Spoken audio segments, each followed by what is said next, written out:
than a political campaign. It is a call to arms. Give me your help not to win votes alone, but to win in this crusade to restore America to its own people. In 1932, as poverty spread across America, 13 million people were out of work, and nearly one-third of the American population relied on handouts by private charities. It was the time of the Great Depression. The Republican president, Herbert Hoover, believed in a laissez-faire policy and did nothing to improve the problem. His attempts were too little and too late. Many of the poor lived in small, shanty towns called Hoovervilles. President Hoover was widely blamed for the Great Depression, and in a newspaper interview at the time, he stated, "Nobody is actually starving." At this point, it seemed that things wouldn't get any better. Then, a man from Hyde Park, New York, was determined to get America working again and improve the economy. Franklin Delano Roosevelt was a lawyer and member of a wealthy family. He was a devoted family man who lived with his wife Eleanor. He started politics as a New York Democratic senator and quickly rose within the Democratic Party. He was appointed as Assistant Secretary to the Navy by President Wilson. After he was infected with polio, he made a run at president. Roosevelt conducted a strong campaign against Hoover and introduced a New Deal to put the unemployed back to work. Roosevelt won in a landslide over Herbert Hoover in the presidential election of 1932. The New Deal was a series of experimental federal laws and programs based on getting people back to work. It consisted of three main categories: relief, recovery, and reform.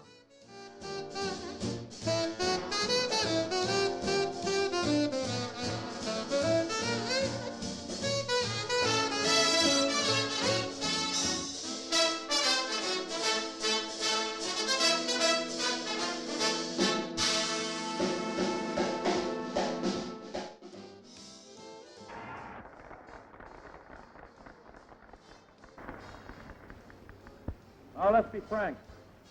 You and I know that immediate relief of the unemployed is the immediate need of the hour.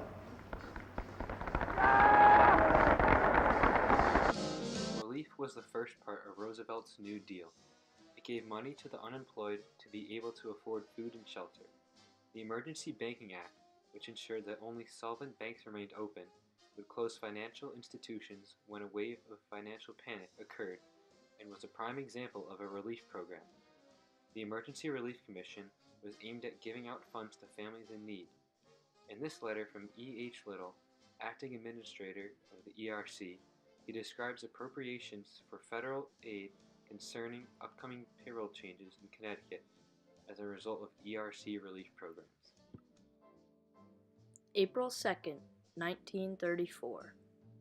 Until word has been received from the Federal Emergency Relief Administration regarding several points in question, we are unwilling to authorize any increase in number of present payrolls, even for persons now on relief. All weekly earnings, except administration, technical, and supervisory, should be reduced to budgetary needs as rapidly as possible. Before the end of the week, it is hoped that each town and city may be given a figure representing the total amount of federal aid which will be allowed for the month, according to which personnel, payrolls, and plans may be worked out. Very truly yours, E. H. Little, Acting Administrator.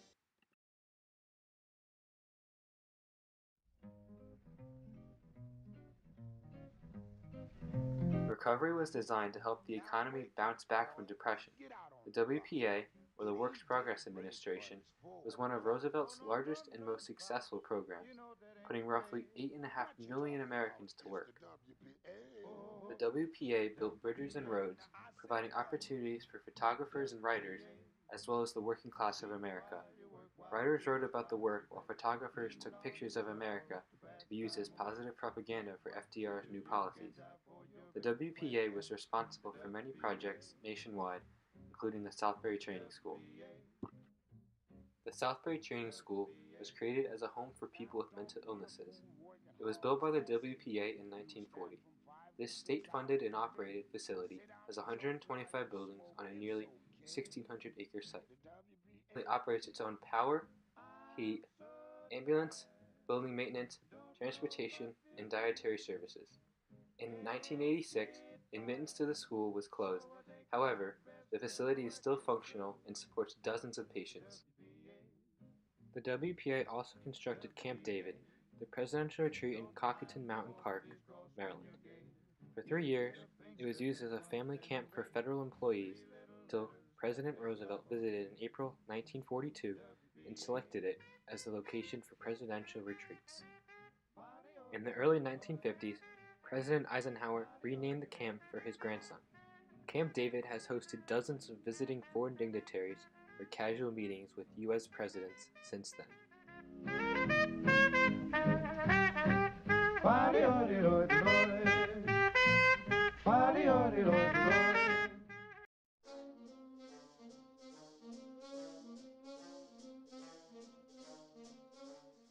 The country needs, and, unless I mistake its temper, the country demands, bold, persistent experimentation.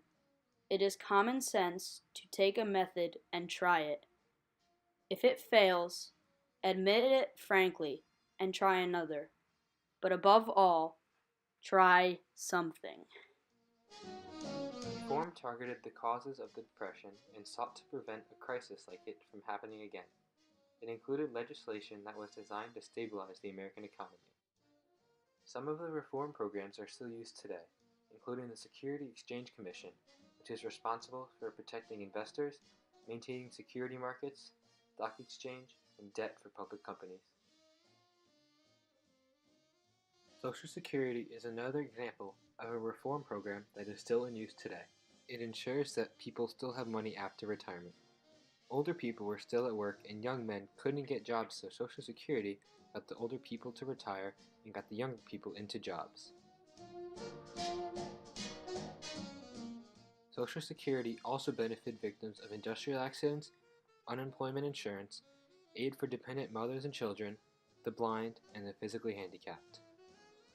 It is still very prominent in our society today, showing the intelligence and care Roosevelt used to craft his New Deal. The New Deal is what led America to triumph over the tragedy of the Great Depression and set up the United States for a successful financial future. It was a series of experimental federal laws and programs that stood the test of time and continue to protect our future.